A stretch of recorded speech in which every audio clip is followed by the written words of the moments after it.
Okay, let's unpack this. Today, we're taking a deep dive into end-of-life care, or EOLC, specifically in ICUs. Right, the intensive care unit setting. It's already such a high-pressure environment. Exactly. And you probably know how complex this can be, but what we really want to do today is pinpoint the barriers, the often kind of hidden challenges critical care nurses face every single day. Yeah, the things that don't always make it into the headlines but deeply affect care. Precisely. And we're leaning on a really solid source here, a 2024 integrative review. Rubai and colleagues looked at 11 different studies. So give us a good synthesis, a shortcut really, Yeah. to understanding these problems. So jumping right in, the review highlights barriers linked, maybe unsurprisingly, to patients and their families. Yeah, that seems like a major flashpoint. What kind of things came up there? Well, it's not just, families wanting constant updates, though that's part of it. It's more about this disconnect. The disconnect. Yeah, like families maybe not fully grasping what life-saving measures actually mean, or struggling, really struggling, to accept a poor prognosis. Ah, okay. So the nurse is caught in the middle, trying to manage expectations and reality. Totally. And dealing with really distressed family members, sometimes even internal family fights about, whether to continue or withdraw care. It's a lot. That sounds incredibly draining. Yeah. And, what's interesting is how those family dynamics often tie into or maybe even amplify issues within the healthcare team itself. How so? Well, the review points to communication breakdowns among the staff. Nurses and doctors maybe not being on the same page. Right. Conflicting opinions. Exactly. Or just not enough collaboration. And that directly messes with the EOLC decisions. Sometimes it feels like the focus shifts away from the actual end-of-life goals. And I bet the nurses feel that acutely. And they do. Some nurses reported feeling like their input, the person right there at the bedside, was seen as secondary in these really critical conversations. Wow. That really highlights how it's a whole system issue, isn't it? Not just about the patient or the family in isolation. Absolutely, the whole system. So if the team dynamics are strained, what about the nurses themselves? What personal challenges does the review bring up for them? Okay, this is a big one. A major barrier is, well, a lack of proper training and education, specifically for EOLC. Really? Like basic skills? Not just basic, but nuanced things. Cultural sensitivities, grappling with ethical issues, how to communicate effectively in these supercharged situations, let alone complex symptom management.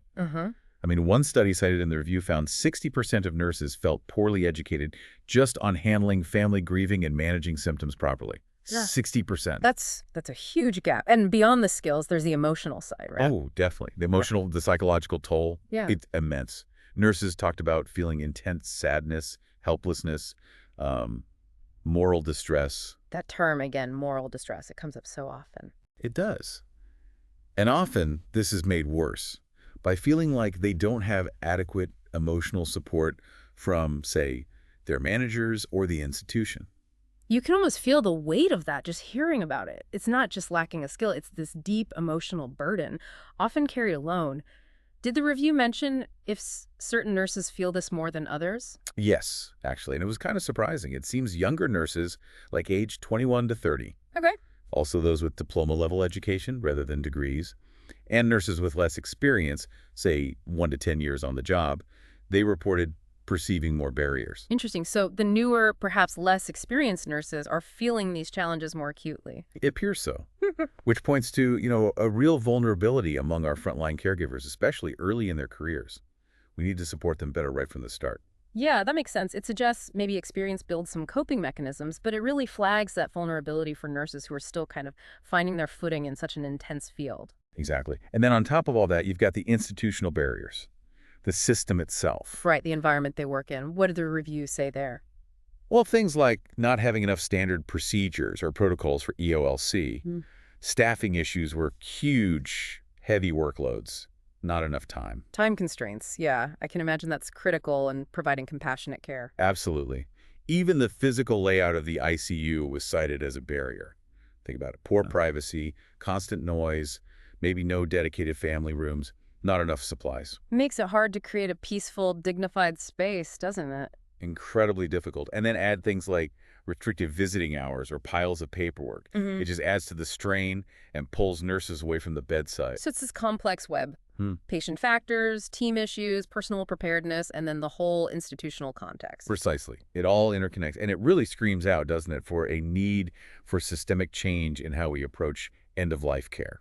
This deep dive really gives you, our listener, some crucial insights into a part of healthcare that, frankly, touches all of us eventually. It does. And seeing how these barriers stack up for critical care nurses just underscores how urgent it is that we rethink things system-wide. So let's leave you with this thought to chew on. Knowing about all these barriers, the personal, the professional, the systemic ones that nurses navigate daily, what fundamental shifts do we need? What changes in training, in hospital design, maybe even in society's expectations are truly needed to empower these nurses and really transform end-of-life care to make sure there's genuine compassion in those final moments?